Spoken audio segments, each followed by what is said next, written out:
আল্লাহ ছাড়া আপনার কেউ হতে পারে না। তাই আল্লাহ বলছেন, এক নাম্বার তোমার বন্ধু হবে আমি আল্লাহ। আর আল্লাহ যার বন্ধু হবে আল্লাহর জন্য, সে ব্যক্তি নিজের জীবনটাও কোরবানি করে দিতে পারে। ঠিক না বেঠে? ইব্রাহিম আলাইহিস সালামকে যখন আগুনের ভিতরে ফেলে দেওয়া হবে, জিবরাইল আমিন এসে বললেন, পয়গম্বর ইব্রাহিম আপনি আমাকে বলেন, আমি আপনাকে আগুন থেকে বাঁচায় দেই। পয়গম্বর ইব্রাহিম বলেন, তুমি কেন বাঁচাবা? আমার আল্লাহ কি আমাকে দেখেন না? আমার আল্লাহ কি অন্ধ? আল্লাহ যদি খুশি হয়ে যান, আমি ইব্রাহিম একবার দুইবার নয়, আল্লাহর খুশির জন্য 1000 বার আমি আগুনের ভিতরে জ্বলতে রাজি আছি। আল্লাহ বলেন, ইয়া নারু কুনি বারদাও ওয়া সালামান আলা ইব্রাহিম। হে আগুন, আমার ইব্রাহিমের জন্য আরামদায়ক ঠান্ডা হয়ে যাও। ইব্রাহিম আলাইহিস সালাম 40 দিন সেই আগুনের ভিতরে ছিলেন। ইব্রাহিম আলাইহিস সালাম বললেন, দুনিয়ার যত জায়গায় আমি গেলাম, এই আগুনের ভিতরে আমি যত শান্তি পেলাম, এই 40 দিন আগুনের ভিতরে এত শান্তি পেলাম, এত শান্তির জায়গা দুনিয়ায় আর কোথাও আমি দেখি নাই। আল্লাহু আকবার। সেই আল্লাহ, যে আল্লাহ ইব্রাহিম আলাইহিস সালামের আগুনকে ফুলের বাগান বানায় দিলেন, সেই আল্লাহ বুঝি আজ নাই? সেই আল্লাহর ক্ষমতা মনে হয় নাই? সেই আল্লাহর কুদরত নাই? সেই আল্লাহর শক্তি আছে না নাই? তাহলে সে আল্লাহর পক্ষ যদি আমরা অবলম্বন করি, দুনিয়ার সব মানুষ আমার বিপক্ষে যেতে পারে, মাল্লাহুল মাওলা ফালাহুল কুল। আল্লাহর পক্ষে যদি আমি থাকতে পারি, আল্লাহকে যদি ভালোবাসতে পারি, দুনিয়ার সব মানুষের ঘৃণা আমার কিচ্ছু যায় আসে না। আমি চাই কেবলমাত্র কাকে বন্ধু বানাবো? কাকে? আল্লাহকে। আল্লাহকে বন্ধু বানাবো। আল্লাহকে বন্ধু বানানোর সবচেয়ে সুন্দর সিস্টেম হলো নামাজ পড়া। যেরকম কি করা? একটু জোরে বলেন, কি করা? নামাজ পড়া। কিয়ামতের ময়দানে সর্বপ্রথম কিসের হিসাব হবে? নামাজের হিসাব হবে। আল্লাহ নবী বলেন, নামাজের হিসাব দিয়ে যদি কেউ পার পেয়ে যায়, সে ব্যক্তি সব জায়গায় পার পেয়ে যাবে। আর নামাজের হিসাব দিতে গিয়ে যদি কেউ ধরা খেয়ে যায়, সে সব জায়গায় প্রতিটা পদে পদে প্রত্যেকটা হিসাবে সে ব্যক্তি ধরা খেয়ে যাবে। নামাজ পড়বেন তো ইনশাআল্লাহ? পড়বেন তো নামাজ? আহারে, নামাজ যে ব্যক্তি না পড়ে, নামাজ পড়ে না, এর মানেটা কি? 24 ঘন্টা সময় আল্লাহ আমাকে দিলেন, আল্লাহকে 1 ঘন্টা সময় দেওয়ার সময় আমার নাই। আহারে, আপনার এত দাম, এখন মালাকুল মউত আসুক, পরে বললেন যে আমার সময় নাই। বলা যাবে তখন মালাকুল মউত? বলা যাবে? তাই কবরে যাওয়ার আগে আল্লাহকে একটু সময় দিন। যে আল্লাহ 24 ঘন্টা সময় আপনার উপহার দিলেন, সে আল্লাহর 1টা ঘন্টা সময় আপনি দেন, আল্লাহ খুশি হবেন? আপনি 1 ঘন্টাও দিতে রাজি না। এরপরে যদি আল্লাহ আপনার জাহান্নামে দেয়, এটা কি আল্লাহর বেইনসাফের বিচার হবে না ইনসাফের বিচার হবে? বলেন কিসের বিচার হবে? ইনসাফের বিচার হবে। ভাইরা আমার, বাবাজিরা আমার, তাহলে ওয়াসজুদ ওয়াকতারিব, যত সিজদা দিবেন, নামাজ পড়বেন, তত আল্লাহর কাছাকাছি যাবেন। তাহলে আল্লাহকে বন্ধু বানানোর সিস্টেম হলো নামাজ পড়া। জোরে কোন কি পড়া? নামাজ পড়া। আসুন সংক্ষিপ্ত করি। 2 নম্বর আল্লাহ বলছেন, ইন্নামা ওয়ালিয়ুকুমুল্লাহু ওয়া রাসূলুহু। 2 নম্বর বন্ধু হবে, 2 নম্বর বন্ধু হবে আমার রাসূল, 2 নম্বর বন্ধু হবে আমার নবী, 2 নম্বর বন্ধু হবে রাহমাতুল লিল আলামিন। আল্লাহ যত জায়গার জন্য রব, আমার নবী তত জায়গার জন্য রহমত। কে বলেছেন? কে বলেছেন? আল্লাহ আল্লাহ নিজের ব্যাপারে বলতে গিয়ে বলছেন, সবাই আমার সাথে পড়েন, আলহামদুলিল্লাহি রাব্বিল আলামিন। আর আমার নবীর ব্যাপারে বলতে গিয়ে আলামিন শব্দ আল্লাহ রাব্বুল আলামিন ব্যবহার করে বলছেন, ওয়ামা আরসালনাকা ইল্লা রাহমাতাল লিল আলামিন।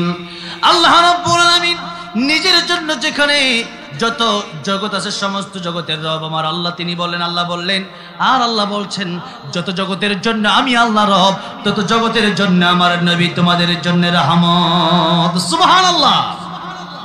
এই জন্য আমার নবী দুনিয়াতে উম্মতের কথা চিন্তা করেছেন। মৃত্যুর সময় যখন হয়ে গেছে, আল্লাহর নবীর কাছে মালাকুল মউত যখন চলে আসলো, আল্লাহর নবী বললেন, হাত্তা ইয়াতিয়ানি জিবরাইল, জিবরাইল আসার আগ পর্যন্ত তোমার সাথে আমি কোনো কথা বলবো না।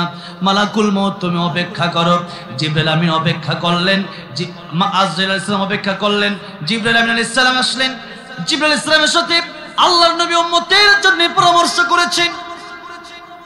আল্লাহর নবী বললেন, জিবরাইল আমার উম্মতের কি হবে? মা কানাল্লাহু লিউআযিবাহুম ওয়া আনতা ফীহিম। আল্লাহ কোরআনের আয়াত আগেই নাজিল করেছেন, ও আমার বন্ধু, আমার হাবিব, আপনি যতক্ষণ পর্যন্ত পৃথিবীতে আছেন আপনার উম্মতকে আমি ধ্বংস করব না। আমি চলে যাওয়ার পরে আমার উম্মত যদি ধ্বংস হয়ে যায়, আমার উম্মত যদি গুনাহ করে আর অন্য নবীর উম্মতের মতো যদি আল্লাহ ধ্বংস করে দেয়, তাহলে তো আমার উম্মত কিয়ামতের ময়দানে বেশি হবে না। জিবরাইল আমিন বললেন, আপনার উম্মতের বেলায় আল্লাহ রাব্বুল আমিন ছাড় দিয়ে দিবেন, তওবা করার সুযোগ আল্লাহ দিয়ে দিবেন। জোরে কোন সুবহানাল্লাহ। আপনার উম্মতের জিম্মাদার স্বয়ং আমার আল্লাহ নিজে। জোরে কোন আল্লাহু আকবার। আমার আল্লাহ আমাদের জিম্মাদারি নিলেন। আমার নবী মৃত্যুর সময় উম্মতের জন্য কাঁদলেন, অনেক জায়গায় কেঁদেছিলেন, মধ্যে মৃত্যুর সময় কাঁদলেন। আর কিয়ামতের ময়দানে যত নবীরা আছেন তারাও নাফসি নাফসি বলবেন। একজন নবী তিনি শুধু বলবেন উম্মতি উম্মতি, তিনি হচ্ছেন রাহমাতুল লিল আলামিন নবী, ঠিক কি না? সেজন্য নবীকে আপন বানাবেন কিভাবে? আল্লাহকে আপন বানাবেন আল্লাহর হুকুমের মাধ্যমে, বিশেষ করে নামাজের মাধ্যমে। নবীকে আপন বানাবেন কিভাবে? মান হাব্বা সুন্নতি ফাকাদ হাব্বানি ওয়া মান আহাব্বানি কানা মাই ফিল জান্নাহ। নবী বলেন, আমার সুন্নতকে তোমরা ভালোবাসো, আমার সুন্নতকে আঁকড়ে ধরো। আমার সুন্নতকে যে ব্যক্তি ভালোবাসবে সে ব্যক্তি আমাকে ভালোবাসবে, আর আমাকে যে ব্যক্তি ভালোবাসবে কানা মাই ফিল জান্নাহ, সে ব্যক্তি আমার সাথে জান্নাতের মেহমান হয়ে থাকবে। সুবহানাল্লাহ। সেই জন্য নবীর সুন্নত অনুসরণ করা যাবে তো ইনশাআল্লাহ? প্রত্যেক জায়গায় নবীর জীবনী কিনে পড়বেন তো ইনশাআল্লাহ। আর রাহিকুল মাকতুম পড়বেন, সিরাতে খাতামুল আম্বিয়া পড়বেন। 3 নম্বরে কাদেরকে বন্ধু বানাবেন, এই কথাটাই আমার আজকের শেষ আলোচনা। 3 নম্বরে কাদেরকে বন্ধু বানাবেন? 2 জন বন্ধু, 1 নম্বরে আল্লাহ, আরেকজন হচ্ছেন আমার নবী। এখন 2 জন তো দেখা গেছে যে আল্লাহ এবং আল্লাহর রাসূলের পরে মানুষের ভিতর থেকে কাদেরকে বন্ধু বানাবেন আল্লাহ বলছেন। আল্লাহ রাব্বুল আমিন বলছেন, والذين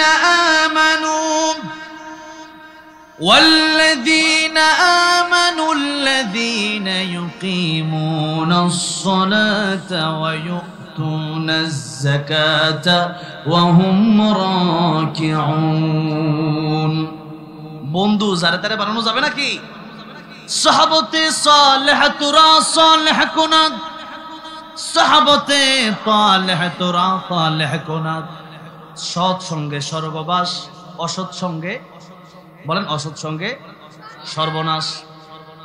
ছেলেটা যদি আপনার সন্তানকে আসলে চলে দেখতে হবে, আপনার সন্তানকে একটা ভালো নামাজি ছেলের সাথে আপনি তার নামাজে পাঠাবেন। আর আপনার ছেলে যদি বিড়িখুরের সাথে চলে, সেও বিড়িখুর হবে। যারা বিড়ি খায় এরা বিড়িখুর কেমনে হয় জানেন? এরা বিড়িখুর হয় আরেক বিড়িখুরের সাথে থাইকা, আরেক কার সাথে থাইকা? বিড়িখুরের সাথে থাকে। আমি ছোটবেলায় একবার আমার বাড়ির পাশে একবার মদের মানে বিয়ের অনুষ্ঠান হচ্ছে, সেখানে মদ খাবে কয়েকটা। তো আমাকে বলল, তুমিও চলো আমাদের সাথে মদ খাই। আমি বললাম, আমার ভিতরে, আমি হাফেজ হয়েছে, আমার ভিতরে আল্লাহর কোরআন আছে, তোরা সবাই মদ খাইতে পারোস, আমি খাইতে পারি না। কারণ হচ্ছে আমার ভিতরে আল্লাহর ভয় আছে। আমি আল্লাহর কাছে কি জবাব দেব কিয়ামতের ময়দানে? যেই বুকে কোরআন ঝুকাইছি সেই বুকে আবার মদ লাগাবো, এটা হতে পারে না, হতে পারে না। সেই জন্য সৎসঙ্গে স্বর্গবাস, অসৎসঙ্গে সর্বনাশ। যদি বন্ধু ভালো হয়, বন্ধু বলে নামাজ পড়ছো কিনা, কোরআন পারো কিনা, আল্লাহ রাব্বুল আমিনের জন্য কতটুকু করো, তোমার ছেলেটা কি কোরআন পারে কিনা, এরপরে দিনের কাজ কতটুকু করো, কয়টা সত্য কথা বলছো, কয় টাকা দান করছো, সম্পদকে আল্লাহ রাস্তায় ব্যয় করছো কিনা, এরকম প্রশ্ন করে যদি বন্ধু ভালো হয়, ঠিক না? আর বন্ধু যদি মন্দ হয়, বন্ধু জিজ্ঞেস করে কয়টা প্রেম করছো, আমি খাই অমুক বিড়ি, তুমি কোন বিড়ি খাও, আহারে আমি তো ব্যঞ্জন খাই, তুমি কোনটা খাও। দেখেন এই হলো অবস্থা। এই জন্য বন্ধু যদি ভালো না হয় বিপদ হয়ে যাবে। বন্ধুর কারণে কিয়ামতের ময়দানে অসংখ্য মানুষ জাহান্নামে যাবে। দেখেন আল্লাহ কত দয়াময়, আল্লাহ কত ভালো। আল্লাহ বন্ধু কারে নির্বাচন করবে, বন্ধু কারে বানাবো, ওইটাই আল্লাহ বলে দিচ্ছেন। আল্লাহু আকবার। আল্লাহ রাব্বুল আমিন বলছেন বন্ধু তাহলে কারা বানাবা? আল্লাহ বলছেন বন্ধু যদি বানাতে হয় তাহলে ঈমানদার ব্যক্তিকে তোমরা বন্ধু বানাবা। কারে বন্ধু বানাবেন? নেতা কারে বানাবেন? ঈমানদারকে বানাবেন। এখন আল্লাহ রাসূলকে ভালোবাসি, সবই ভালোবাসি, ভোটের সময় খালি একটু দিলাম, 2000 টাকা দিছে তো, আপনি আমানতের খেয়ানত করেছেন। ভোট যারা চাঁদাবাজ, দুর্নীতিবাজ, এরপরে মদখোর, জেনাকার, এদেরকে যারা ভোট দেবে এরা আমানতের খেয়ানত করবে। আমানতের কি করবে? এটা মুনাফিকদের কাজ, মুনাফিকদের আলামত হচ্ছে এগুলো। মিথ্যা কথা বলা, আমানতের খেয়ানত করা, ওয়াদার বরখেলাফ করা, এগুলো কাদের কাজ? মুনাফিকের কাজ। আপনি একটা ভোটের কারণে দেখে গেছে ভালো মানুষ জিততে পারে না। এই জন্য হ্যাঁ, আমার সব জায়গায় এই কথা চিন্তা করতে হবে যে আমি সব জায়গায় আমরা আল্লাহর পক্ষে থাকবো, নামাজেও মসজিদেও আল্লাহর পক্ষে থাকবো, দেশের রাষ্ট্র গঠনের সময় আল্লাহর পক্ষে থাকতে হবে। ঠিক না? ঠিক বলেন। ইমানদারের পক্ষে থাকতে হবে। আল্লাহ বলছেন আল্লাহ ওয়াল্লাযীনা আমানু আল্লাযীনা ইউকিমুনাস সালাহ ওয়া ইউতুনাজ যাকাত, যারা নামাজ কায়েম করে, নামাজ খালি নিজে পড়ে না, অন্যকেও নামাজি বানাতে চায়। আলেমরা কি নিজে একা নামাজ পড়ে না অন্যকে নামাজের দাওয়াত দেয়? আমি কি একা নামাজ পড়তেছি না আপনাদেরকে নামাজের, একটু আগে নামাজের দাওয়াত দিন আপনাদেরকে? এটা হচ্ছে নামাজ কায়েম করা। নামাজ যারা কায়েম করে, যাকাত যারা আদায় করে, আল্লাহ বলছেন এদেরকে বন্ধু বানাও। তাহলে আমরা ইমানদার ব্যক্তিদেরকে আমরা দেখে দেখে, নামাজীদেরকে আমরা দেখে দেখে আল্লাহর প্রিয় বান্দাদেরকে বন্ধু বানাবো তো ইনশাআল্লাহ? জোরে বলে ইনশাআল্লাহ। আত্ম জোরে বলে ইনশাআল্লাহ।